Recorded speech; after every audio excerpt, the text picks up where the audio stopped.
Salam and welcome back to KickBack, powered by the UAE Pro League, your weekly dose of UAE football. It's fast, it's fresh, and it's full of action. The season's heating up. We are here to break down all the highlights from ADNOC Pro League Week 6 and 7. Let's talk numbers first. 37 goals in game week 6 and 7, 17 in game week 6, and 20 in game week 7. The league is on fire. Absolutely, the action didn't disappoint. Alain smashed Benias 4-0 to stay the top of the table. Labo Koja, unstoppable, man. Again, the man's already on 9 goals. So, did you commentate any game this week? I went down to the games. I watched Al-Batayah against Al-Wahda. It was 3-1. You had Lucas Pimenta who scored in that game. You had Tadic who got on the score sheet. And by the way, it was 2 red cards as well. But for me, the Tadic goal was just class. Speaking about red cards, I watched Al-Wasl against Al-Nasr. It was a very strong game, but Al-Wasl took advantage of the red card. What about Sharjah versus Al-Dhafra? Sharjah got their second win with Igor Coronado adding that sample of magic which brought back the good old times. A free kick and an assist, and it was just magic. So what about Ajman versus Khurfakan? Khurfakan secured a crucial home victory against Ajman with the desire not to be defeated. What was the surprise result on this week? For me, the surprise result was Kalba versus Shabab Al-Ahli, 0-0, and it showed a very different side, not just to those two teams, but the fact no team is going to walk over anyone, and the defensive capabilities of Kalba to be so solid, compact, and really, really good in out of possession, in possession, was exceptional. What about Dibba versus Al Jazeera? That game. Available win for Al Jazeera. Fired home a flawless finish from Bruno Oliveira. It was the perfect pass from Mamadou Koulibaly. It was an amazing and extraordinary game. What about week 7? Al-Wahda edged Al-Nasr 3-2 in an unbelievable game. A comeback energy that you kind of like to see in the league. And also that win kept them second with 17 points. That's 5 games and 2 draws, and they're still undefeated. What about Al Jazeera beating Al-Batayah? Well, it was an interesting game. In the first half, Al Jazeera scored by Simon Banza, but Al-Batayah couldn't recover. They didn't give up though. They had a lot of chances, but they were unlucky.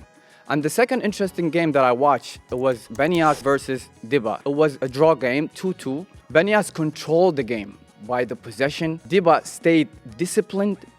They had few attacks, but overall a hard-fought draw. Did you go to any games in week 7? I did. I went to Shabab Al-Ahli versus Sharjah. For me, looking at the team sheets, it was a game of fullbacks. I saw on one side you had Mateus Enrique and Juan Santos, and on the other side you had Petrovic and Danhani. And I knew something would happen from those positions because they've been incredible this season.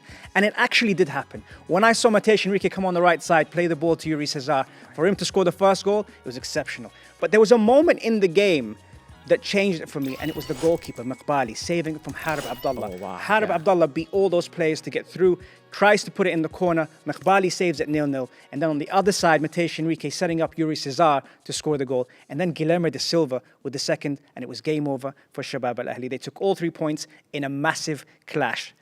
Khurfakan versus Al-Wasl, tell me. It was a tie game. It was 1-1. Al-Wasl controlled the possession of the game.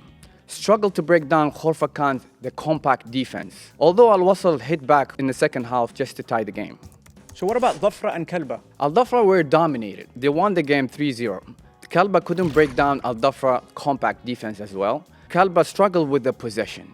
They lacked sharpness in attack, rarely threatened the goalkeeper. So here's how the table looks. Al Ain at the moment, top of the league with 19 points. Al Wahda with 17. Both are undefeated. And then you've got Shabab Al-Ahli and Al-Wasl at 14. And at the bottom, you've got Benias and Dibba Fujairah who really need to wake up soon.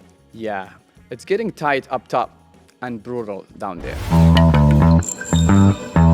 Now the heat's finally cooled down. You can feel it in the stands. Exactly. The crowds are coming back louder than ever. You can sense that the classic UAE football vibe is returning.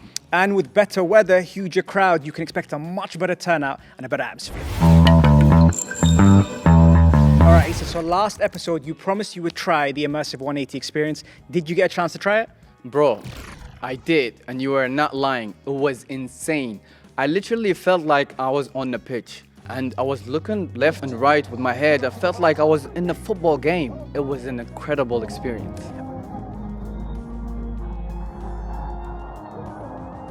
I told you. And once you get a chance to try it, by the way, it's free as long as you have a VR set. Type in UAE PLVR and it's unbelievable. Let us know what you think of it.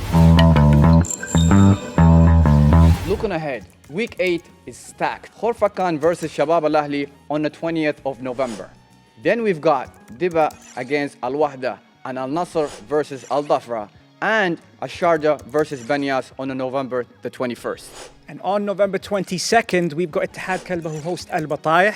We've got Al Wasl that take on Ajman. And the weekend wraps up with a gigantic clash between Al Ain and Al Jazeera. That's going to be the game to watch. The news that came out, literally fresh off the box, was Amouri retiring. You actually spoke to him. I spoke to him this morning earlier and I just thank him for giving his best to the UAE football, previous teams. Honestly, he's a wonderful player inside the pitch and outside. I just want to say thank you, Amouri, for giving you all and for bringing the fans together. And honestly, it was a wonderful experience. Where else can you find insight like that than KickBack, powered by the UAE Pro League, here live for you guys? That's it for episode 2 of KickBack. Sharp, short, and packed with goals. Make sure you come down and watch your favorite team. The weather is perfect. And also make sure you subscribe, like, and share. And we'll see you on the next episode.